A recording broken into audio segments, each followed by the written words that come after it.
Hello everyone, welcome to In the Cordon, the place where every cricketer wants to be. I'm your host Callum Dunk and thank you so much for tuning in. Joining me on tonight's show is Louis Dade. Louis, how are you, mate? Going very well. A little bit lacking in the sleep department, Callum, but well and truly worth it. Yes, we were both up until about 2:30, 3 o'clock this morning, watching the game between Australia and India, and it was a very thrilling contest. It had me on the edge of my seat all the way through. And before we get started, Lewis, we just want to thank our sponsors at AX Sports. With the cricket season already started, you might need a few bits and pieces to top up your kit bag, so make sure you head over to AX Sports at Holden Hill as well as their location at Edwardstown. So, Louis, the first thing that I was shocked by last night was Pat Cummins winning the toss and electing to bowl. I'm a firm believer when, we both captains cricket sides that in a final, you're always looking to get runs on the board and creating some scoreboard pressure, but this decision could have really backfired on Pat in terms of the legacy as captain. Let's say India made 400. Pat's known as the captain that, elected to bowl first on a flat wicket, and India made 400, similar to, Nasser Hussain many moons ago, electing to bowl first at the Gabba. But the Australian bowlers were up to the task, and I was quite worried after the first about 10 overs of the game. It wasn't too bad. It was 2 for 80 at the 10 over mark, but you could really sense that the new ball was going to be the best time to bat, particularly in the day. But how did you see Pat's decision at the toss? And obviously in hindsight, it looks wonderful, but what do you think the ramifications would have been for Pat if it had a backfired? Look, first and foremost, I think the key thing here, and this will be a theme throughout, no doubt, the conversation we have, is that it was clear to me in hindsight that the decision was made around what they felt the ball would do early in the second innings, and there was a lot of talk leading into the game that the Australian coaches were actually at the ground the night before assessing the timing and the way that the dew came into play. And so I think that, to be honest with you, as uncomfortable as I think most Australians were when it came out that we'd won the toss and elected to bowl, considering all the reports leading up to the game were dry wicket, so you would have thought it would have gotten harder to bat in the second innings, I guess much like it was for us against South Africa, was that it seems like Australia nailed their preparation. Look, for Pat, it's interesting. Me and you probably have a slightly different opinion on this. I felt Australia were playing with house money in this final. I somewhat felt that because India were overwhelming favourites, that Australia could play free of fear. Now, the caveat to that is Pat Cummins has been subject to immense criticism throughout this World Cup, and some of it rightfully deserved. So, yes, I do think you're right. He, as an individual, certainly would have been under criticism. I think in the long run, he isn't probably our one-day captain as it is. But I think the decision to win the toss and bowl was clearly recognition of the amount of research and effort the Australian coaching staff put into the way they wanted to go about this game. Yeah, and I'm not going to lie, I was really worried about Pat's captaincy leading into this tournament. I was very critical of the way he did captain in England, particularly in those latter test matches at the Ashes, and and particularly, I think back to when Ben Stokes was really coming at the Australians at Lords, and, it wasn't the greatest tactics from Pat at the time, but I feel like Pat's been able to learn a fair bit from that experience, and now he goes down in history as a World Cup winning captain, and it's been quite a year for Pat. Obviously won the World Test Championship. Being able to retain the Ashes in England is not an easy thing to do, particularly with the way that England have been playing over the last 18 months of cricket. So, it was very fascinating to see his progression, I suppose, in captaincy. As you mentioned, I don't think he's our long-term white ball captain. I think it's a lot easier to captain test match cricket in a sense because, you don't have the constant decision-making as much as you do in white ball cricket. And Owen Morgan, someone who, has done particularly well being a white ball captain and a tactical captain, and Pat's not that person for me. Pat's just more that leader of men type captain. So let's move into our beloved South Australian Travis Head.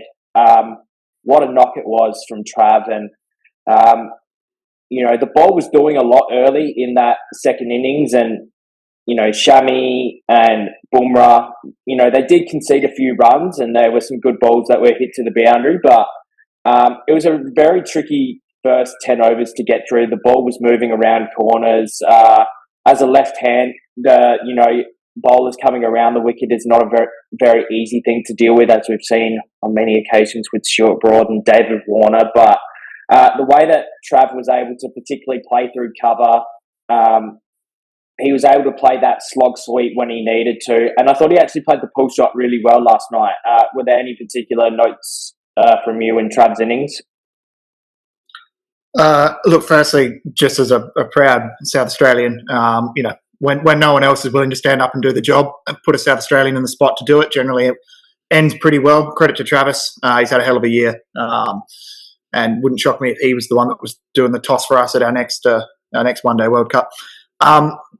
What impressed me more than anything was actually, he obviously came out guns blazing. That was clearly the strategy from all of the three guys at the top. Is that he was able to, after Smith got out, he was able to just temper back a little bit, if there's one feature of Travis's, I guess, brilliant last 24 months, he's kind of just gone at all costs in a lot of cases. And to see him actually just pull back a little bit there to allow him and Labuschagne to briefly consolidate. But what I thought, there were two things that stood out to me. One, he was the only batter today that consistently timed the ball well. And that's a game that included, two of the best batters of this generation and, another handful of guys that will go down as, some of the great ODI cricketers of all time. But it was actually the fact that he selectively picked his spots and the timing of his boundaries immensely well. I think the slog sweep of Kuldeep Yadav, when we hadn't hit a boundary for a little while, just to send a message to say, we're not just knocking singles. I think setting himself deep in his crease off the first ball of Shami's second spell, going back over his head, again, just kind of the way Travis batted yesterday would have given Rohit Sharma fits from a captaincy perspective because he was selectively aggressive. It was hard to read, but he was also able to pull back and go, right, we can take 4 singles off Jadeja here. I'll pick my spots. It was controlled aggression, but also an ability to go up and down the tempo that really puts him in a class of his own as far as guys that have done that in a World Cup final chase. Yeah, absolutely. And he goes down in history as one of 6 blokes to have scored a World Cup 100 in a final. And I think he's one of only 2 blokes in human history to be man of the match in both the semi-final and the final of a 50-over World Cup, which is a pretty outstanding achievement. One man who we thought probably wasn't going to play in the World Cup 3 months ago was Marnus Labuschagne, and he just played a solid, almost like test match innings last night. And, he just played the perfect supporting role. And, there was a lot of talk even before the game, do you go for Stoinis, but it's going to be a really flat wicket and you need to be a bit more aggressive. But if it's going to turn, and based on the look of the pitch as well, it looked like it was going to turn. Playing Marnus was obviously the right call in hindsight, but I think he's just quietly gone about his business in this tournament. And obviously the stage was set for someone like him or a Steve Smith to really control those middle overs and take, just pick off those 1s and 2s off the Indian spinners in Jadeja and Kuldeep Yadav. So I thought his knock was quite sensational, and a lot of the credit's going to go towards Travis Head, as rightly deserved. But at the same time, Trav isn't able to do what he does without the support of Marnus at the other end. It was partnership batting, right? Like, obviously, Travis's aggression did allow Marnus to work singles, but at the end of the day, it was. I mean, this is probably the one part that Kohli and Rahul didn't quite nail in their innings, and I appreciate that they probably thought that partnership had more juice to it. Was that those two so clearly knew their roles. As far as long-term impact, I'm a big believer that Marnus has his winner's medal now. No one will care 10 years from now that he struck at 52 because he did the right thing to win the game. All bets are off as far as individual stuff when you come to that final situation. Marnus did his role perfectly. Credit to the selectors, as in not to take him there, but to assess the conditions of the game, both here and in the semi-final, and determine that, because this goes against conventional wisdom, right? To pick a test match style batter to bat 5 and assume that they're going to knock the ball around in the way the one-day game's played. So credit to the selectors as well, being honest there. But no, look, Marnus has now, I'm not sure if he'll have a long-term career as a great Australian one-day player, but he has now secured his legacy as a member of this team and stood up when a few other guys didn't. I appreciate there were selective dismissals at the top of the order, but Marnus deserves plenty of praise, and you could see what it meant to him after the game as well. Oh, absolutely. And I think with Steve Smith probably winding down in his one-day career, in the next, 12 to 24 months, I think Marnus is the logical replacement. I don't think he'll ever bat in the top 3 in one-day cricket, but I think he does enough to control those middle overs, particularly in spin-friendly conditions, which he's quite good at playing in. Lewis, I wanted to talk to you about the pitch, and I put a post up on the In the Court and social media pages. I thought it was absolutely outrageous that they didn't use a fresh pitch for a World Cup final.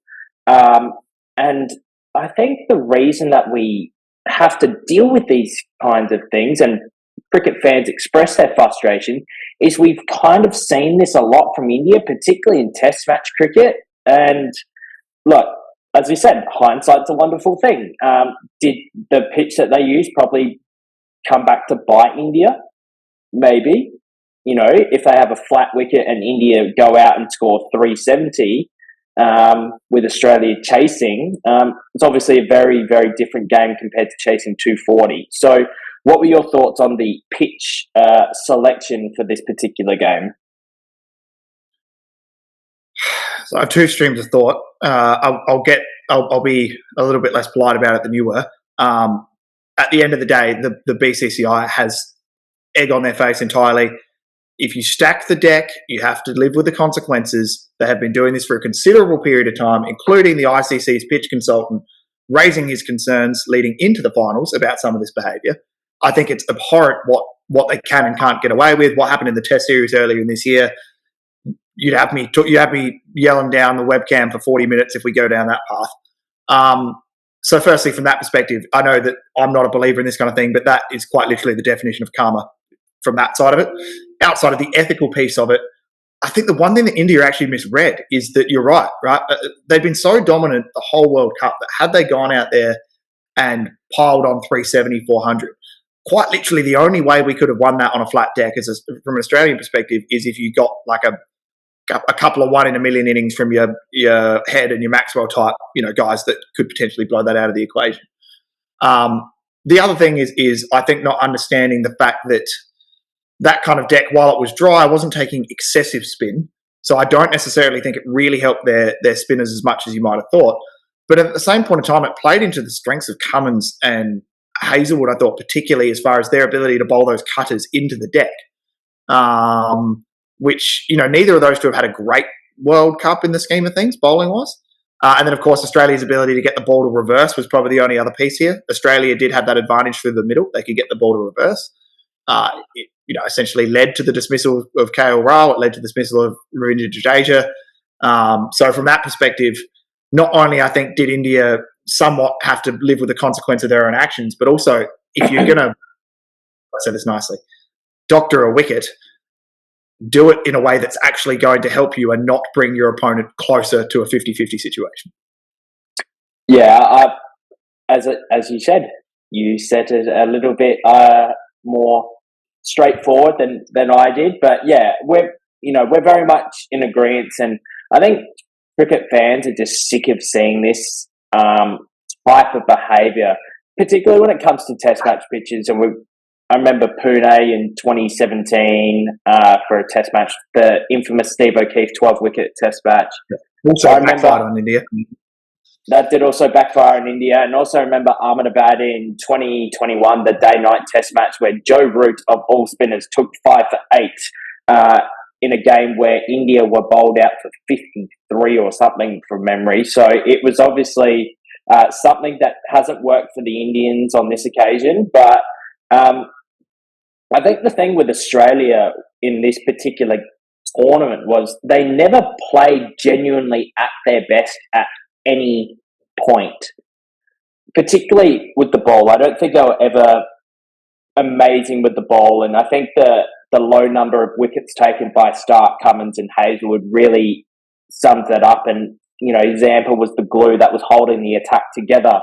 But we saw in the finals when the quicks were able to get involved for Australia, it did make such a difference. And the power of Mitchell Stark taking wickets in the power play, more so in the South Africa semi-final rather than this particular game, but the fact that Stark was able to take 3 for 55 and 3 for 34 in the previous game as well, it just adds such a different dimension to the Australian attack.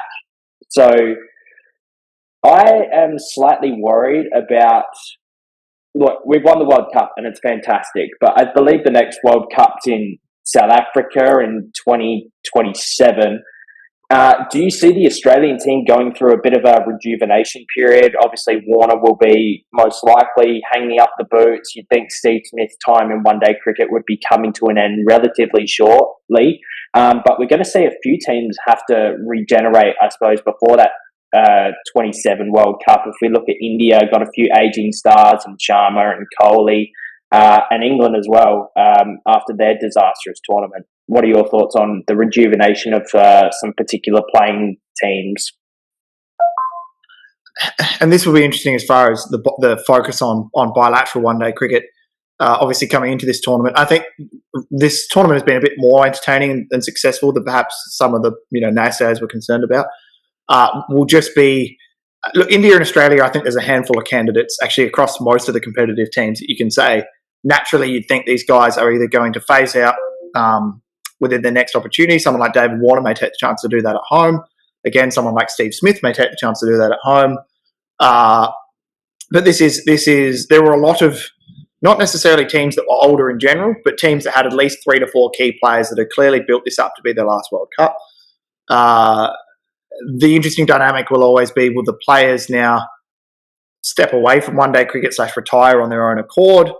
And in certain cases, right, you remember 2015 with England where it was clear there was going to be wholesale changes. It's actually quite difficult to pinpoint which countries are going to walk away from this World Cup into massive reform. Australia and India may have changes, but I don't think they're going to necessarily reform the way they're going to do it. New Zealand, much the same. South Africa have plenty of positives. Sri Lanka is a very young side. So I'm actually not sure you're going to see these, in-depth reviews into ODI cricket from a lot of these teams. I just suspect it will be a slow transition out of one-day cricket now for guys like Virat Kohli, for guys like Steve Smith, guys like David Warner.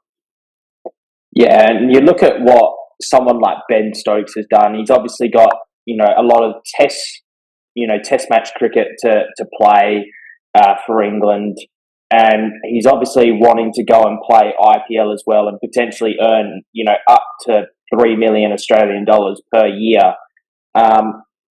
When you've got the opportunities like that, you think one-day cricket is the form that you're more than likely going to give away to better support those types of objectives. And one-day cricket has certainly been on the downside for a little while with the emergence of all these T20 leagues around the world. And this tournament, for me, started quite slowly. And that was part of me, being overseas for a little bit and struggling to watch the games. But, the more that I got into this tournament, the more I was excited to watch all these various games and, even watch some of the, lesser nations, like in Afghanistan, getting a win over England and even the Netherlands. I was surprised with some of their performances in the tournament as well. I'd love the tournament more. It went on. And I felt the same a bit in 2019 as well. But I think to maintain one-day cricket, there does need to be some changes in order to increase its appeal. Do you have any particular thoughts on that? Firstly, I don't like this tournament format. I think the whole point of having an elite group of teams, that's what they made the Champions Trophy for. I think that they will risk doing damage to minnow nations by not allowing them these opportunities at World Cups. So that's my own tangent. I don't like the format of this tournament. I think also as Australian fans, we view this through a certain lens, but it would have been a very bizarre viewing experience for, say, like an England fan or a Sri Lankan fan or whatever, having half those games at the end be pseudo dead rubbers. I think the difficulty here is going to be Test cricket, for all of the people that are concerned about it, still has its obvious places, its series that people will get excited about. T20 cricket is obviously the way the game's been moving forward. I'm still a fan of like your tri-series style one-day cricket. I've always felt that adds another layer to it. But the reality is they're probably going to have to find some sort of equivalent of the World Test Championship to apply to one-day cricket to give context to those bilateral one-day series.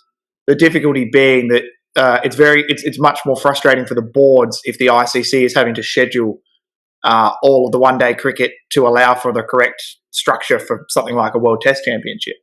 Because one-day series have always seemingly been plotted in spots where there's nothing else, or tacked on to the end of another series. But in my opinion, the only way to do it, and it's probably a shorter cycle, and it's probably less cricket, is have all games played towards a competitive, World One-Day Championship situation that probably culminates in a final that takes place instead of the Champions Trophy. I think if they keep going the way they're going with bilateral series, that one-day cricket's going to go through this cycle of no one cares for 3 years, then they care, then no one cares for 3 years. Yeah, there's no easy solutions to one-day cricket. You could change it to 40 overs and you have 4 bowlers that bowl 10. That might, create a little bit Wickets more. Wickets that favour bowlers. That South Africa-Australia game was interesting for one reason. It was chaos in all directions. Yeah, and I think trying to get one-day cricket back to 250, 260 is a good score. It's competitive. You're in the game. Whereas I think ever since they've changed to these 2 white balls at each, one at each end,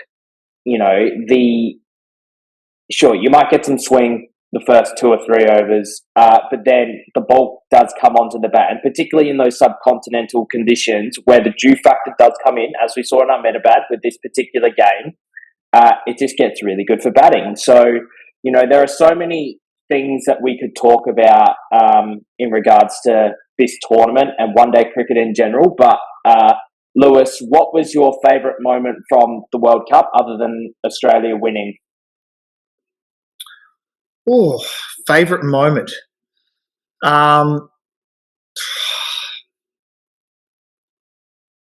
Look, the reality of this is that it's not necessarily my favourite moment from a viewing perspective, but I think the moment of the game actually had nothing to do with bat or ball. For me, it was actually the catch that Travis took to remove Rohit Sharma. I think that was such a key pivotal moment in the game. I think fielding, we haven't talked about it much on this podcast, but Australia's fielding played such a big role in what happened yesterday. And I think, again, had that catch gone down, had Travis not been able to get to it, I think Rohit may have just settled a little bit, and you may have seen India go on to make a big score, and the game totally changed. The fact that it was fitting that he was also the guy that went on to score the 100 man of the match, all the more. But if I'm picking one moment in the game that will kind of signify, why Australia won and what that meant, to me, it's Travis finding a way in what seemed like relatively impossible circumstances to not only get to that catch and also take it cleanly under the ICC's weird definition of what a clean catch is. Don't even get me started about the ICC and some of the rules that go on these days. But in terms of my favourite moment from the final, you talk about Trav's catch, you talk about Trav getting 100, Marnus getting a 50. I think it's the moment that Cummins bowled Kohli. I just felt you kind of knew we were going to win that game after that particular dismissal, and obviously I was absolutely shitting myself when Australia were 3 for 47 and Steve Smith got out quite cheaply to a decision that was pretty horrendous from Richard Illingworth. But I think it gave me the same type of energy that when Stark bowled McCullum at the MCG, that was the type of uplift that we needed at that point in time. Rahul and Kohli looked very set. They looked very determined to see India through. And we've seen Kohli, pull off absolutely incredible run chases in years gone by. And to stop him, I suppose, dead in his tracks, and that just really lifted the spirits of many Australians. So I thought that was the key moment of the match and the key dismissal that really turned it. But Louis, just wanted to say a big thank you for jumping on in the Cordon. I think it's your third or your fourth time in the Cordon, so hopefully we can have a few more chats about the cricket that's going on throughout the summer, and hopefully we'll be able to talk about the World Cup in a little bit more detail later in the week. Yeah, absolutely, mate. Look, thanks for having me on. Obviously, still tremendous credit to that Indian side, who was the best, in my opinion, the best side to not win a World Cup. Congratulations to the Australians. What is it, 6 now?